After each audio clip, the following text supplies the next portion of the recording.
to Any Country Living. Today's episode is going to cover our Jayco Seneca Super C airbag dump system that I've installed on this.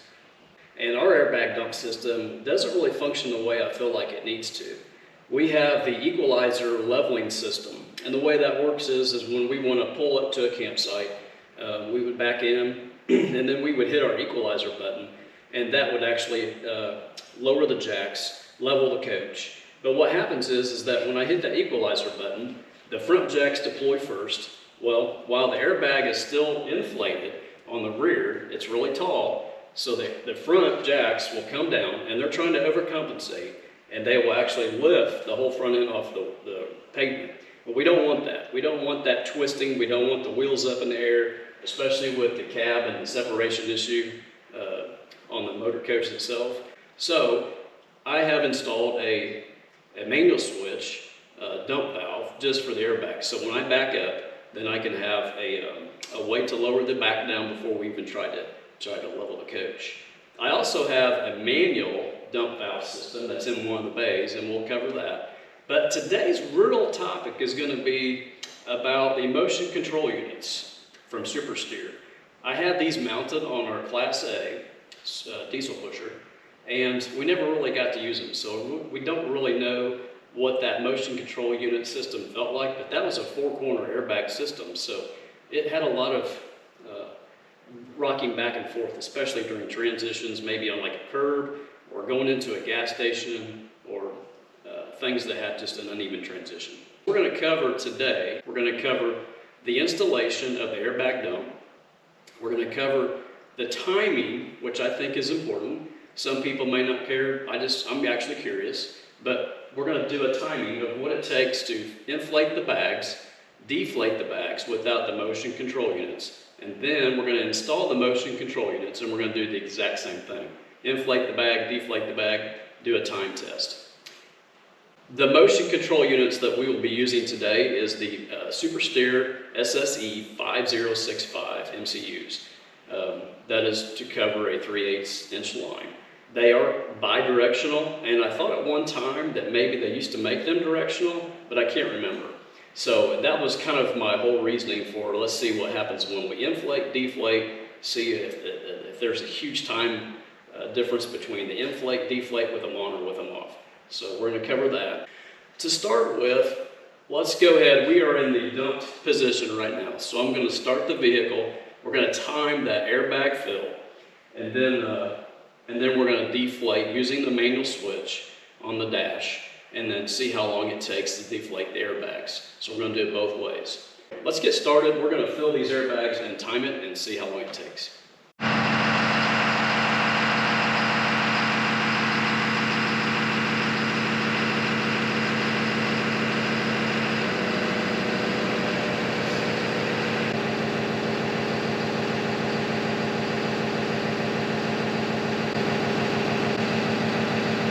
So right now we are looking at about 1:23 to fill that up.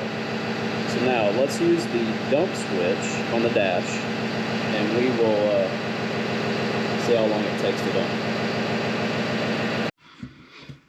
Alright, looking inside the cab here, we have, it's an Eaton switch. It's actually for a Mack truck.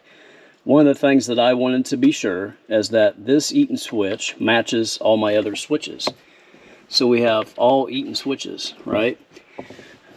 And the way I have this set up is that when my parking lights are on, this blue will light up, the truck will light up, so I can tell which switch it is. And then when I push this switch on, that the light will come on for suspension height dump. This is a palm guard switch, so it's supposed to help you inadvertently keep from pressing this. And here's the thing, I don't know, I've been a truck driver for a while. I don't drive trucks every day, but I have never inadvertently hit my airbag dump switch going down the road. So I don't really know why some of them choose to use like a secondary switch, but it's not an option for me. If you did, you would know it immediately because the ride changes. At this point, let's go ahead and dump the bags, see how long it takes to dump the air out of the bags.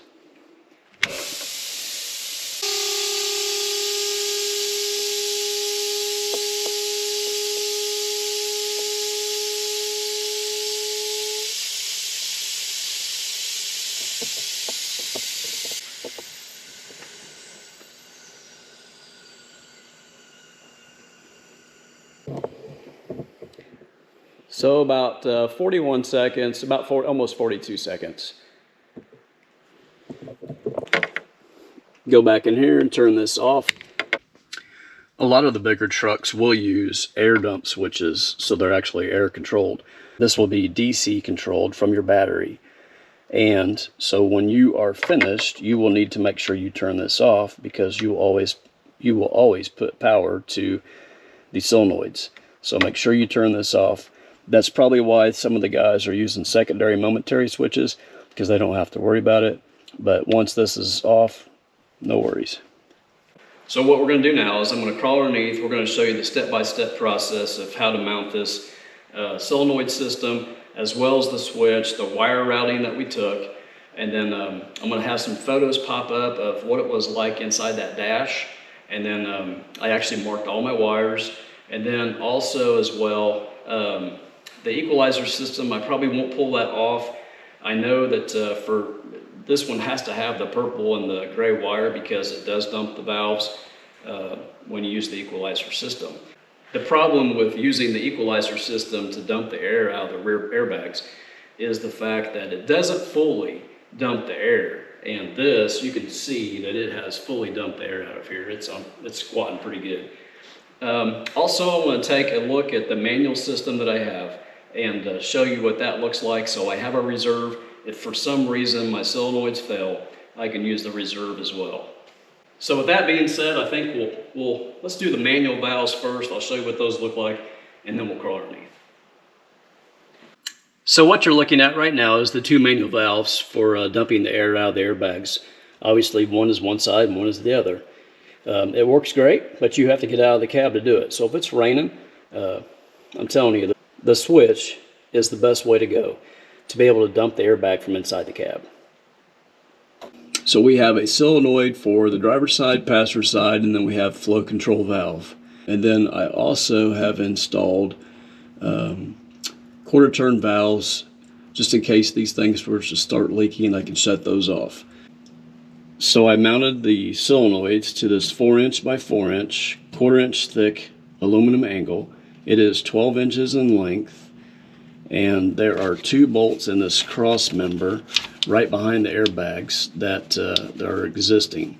And just measure those out center and drill your holes through this angle iron to mount. The flow control valve is open pretty much almost all the way. So on the solenoids from the manufacturer, they came with a really thin wire. It was probably a 22 gauge, something very small. So I changed this to extension cord wiring and brought out some pigtails. And it does make really tight bends here, trying to come out of that solenoid, but it works. And I think it's a much better application than that small wire that they used. So from the solenoids, we have our wires running to a gel pack that I purchased from Menards. These have 3 set screws in here. They're filled with gel, and which is perfect because you need exactly 3 spaces. So on my cord routing, I used a 2 conductor 10 SO cord. It is used in the DC world in electricity and for controls. And anyway, I like it because it's jacketed and it's well protected. And all I did was run this from here to the switch along the frame rail. We also have a ground wire to the chassis right there. So anyway, I came up through the frame rail, and I actually took off this scuff plate as well as the kick panel and removed these. There's actually a hole right here where this wire that comes up through. That wire comes up through here, and then I ran it behind the dash. And I did take off all this dash piece. I also did the insulation package on all of this dash while we had it off. And then up here we made some changes.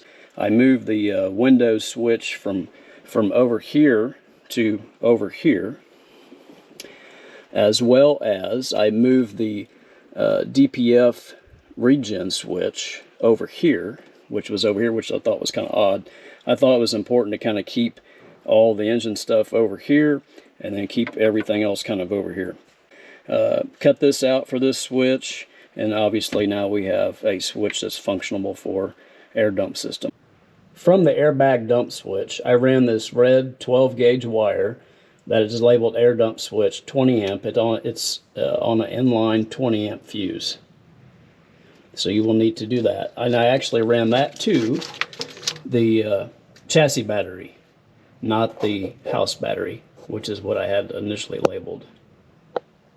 The red wire that runs from the switch to the battery also runs through this exact same hole in the floorboard. It is wrapped in 1/4 inch wire loom, and it is zip tied to the frame to hold it up away from anything that may be exposed to movement or getting high heat to it. To start with, before you even think about removing your airlines off your airbags, you need to make sure that everything is empty, which I have done. So we have no air in the air system right now, and that's for your own safety. So I got the motion control units, non-directional, doesn't matter which end you put these tubes. These tubes, this is a 3/8 inch airline, which I also got from Amazon. It is DOT approved, and these have to be at least 6 inches. So airbag, and then the line that you end up cutting. Cutters, you will use some people call these duct cutters, but these are plumbing cutters, and they'll actually make a nice straight cut if you use these. So that's what I've used. 6 inch, non-directional, and this will be the airbag side. This will be the line that you took off, and I went ahead and just put in a new 6 inch line, took off the old ones, and also that splice that you saw, or the coupling that you saw that was there. I really don't know why that was there. Anyway, so here we go. To remove your airlines, this quick connect, you would actually push in and then pull your cable out, and then once I set my cable in all the way, I go ahead and I give it a little tug so I know that it's biting. So it's going to go something like this. So I'm going to push in.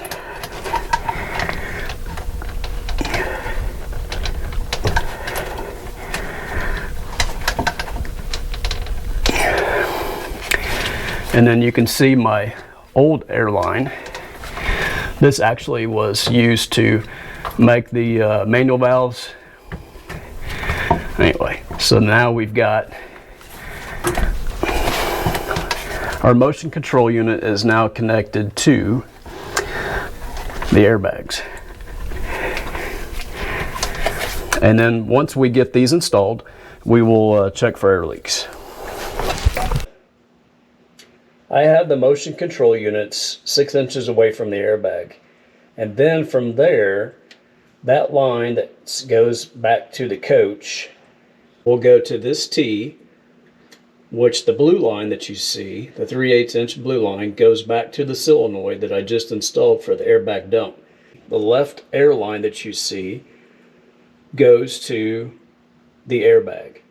The right air line off of the T that you see goes to the leveling device that's used on the axle to level the coach. The other end of your airline attaches to this device here, which is a leveling device for the axle itself attached to that rod that goes to the axle. So as you're going down the road, that's what's constantly giving your side-to-side leveling.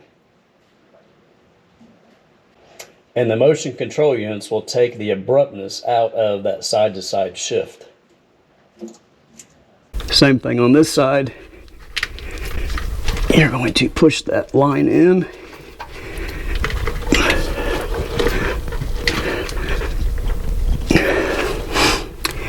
And then we are going to hook up the air line to the other end. Double check I got good connections. And I think we're good. So I'm going to start this up. We are going to inflate the airbags and make sure that we have no leaks. Airbags are inflating.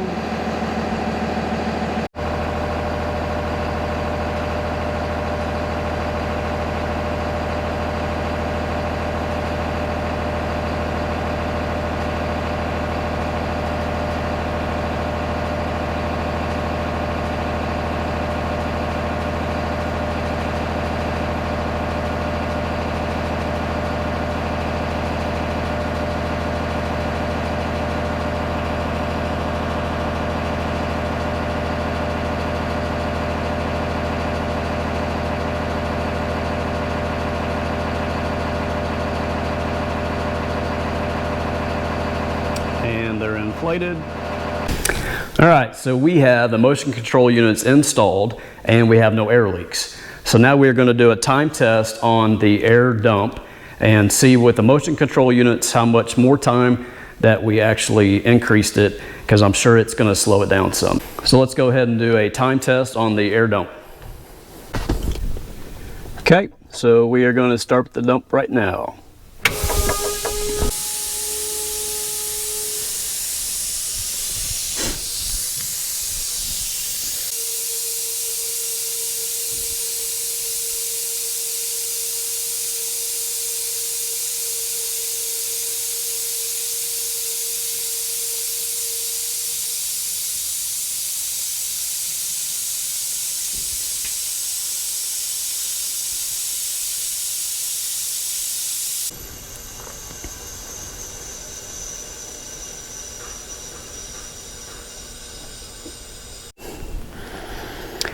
So 2 minutes and 13 seconds. So it added quite a bit of time with the motion control units installed.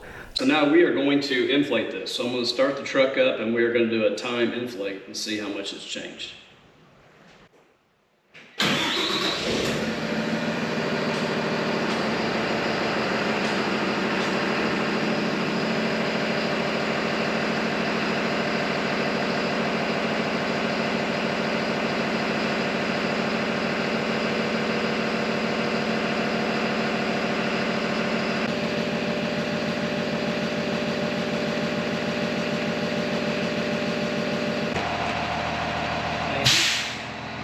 And they're fully inflated, and it's 1:39.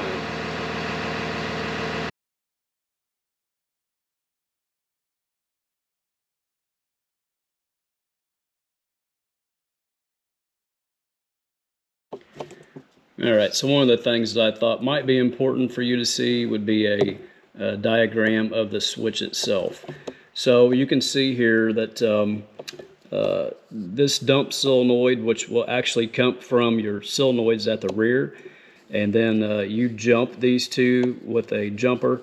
This will light up when it dumps air. Your power source comes into the third one from the top, and then your marker light will come in here at the bottom. These two are grounds, so those get jumpered as the white wire is what I used on those.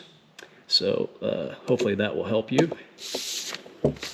And then the next thing that I actually ordered would be your Mac dump switch from Find It Parts, and the number was 822-807-61, and that will also be an important thing that you would need to see. This is a new switch, so I would be careful about trying to find switches. You may end up with a U switch and it may or may not work. So one last mod that I wanted to show you, well, this is the bay on this 37 TS that is close to the very end. This box I use for my firewood, and it is one big plastic box, and this bottom of it was not supported well enough to kind of support this weight. So my last mod was using a 3-inch aluminum channel to go across from the frame of the motor coach to this outside edge. And I'll show you that mod real quick. I have a lot of mods, probably as many of you do, but I'll just kind of cover those a little as I go. And but I thought, you know what, I'll just go ahead and show you this real quick while I'm here. So up underneath, this is a 3-inch piece of aluminum channel, and I actually mounted it with 2 bolts. You kind of have to measure the holes back there off the frame, and then I actually ended up putting some 3-inch stainless bolts with brass nuts and on both ends, and but you got to measure out the holes because they're offset, and just drill them through the angle or through the aluminum channel, and then mount everything. But it definitely supports the weight, and it's way better than what it was. So that's going to wrap up our modification on the airbag dump. And I hope you found some of the information useful. Again, I'll post all the links down in the comments section so that you'll have all the part numbers and everything that you might need. The SO cord, 2-conductor 10, I just happen to have that. So, but you should be able to go to like Lowe's, Menards, Home Depot, your local places, and find that. Don't really know the price of it, but it was a 10 gauge. Might be a little overkill, but anyway, that's what I used because that's what I had. So anyway, I'm sure most of you have plenty of mods that you do to your Super C coach, and I know that I've watched several YouTube videos. So I hope this is helpful. If so, please like and subscribe to our channel. And we just kind of do a number of things. We don't really have like one certain audience that we focus on, but anything that we do that can help out YouTubers, that's what we do. So thanks for watching. We'll see you next time.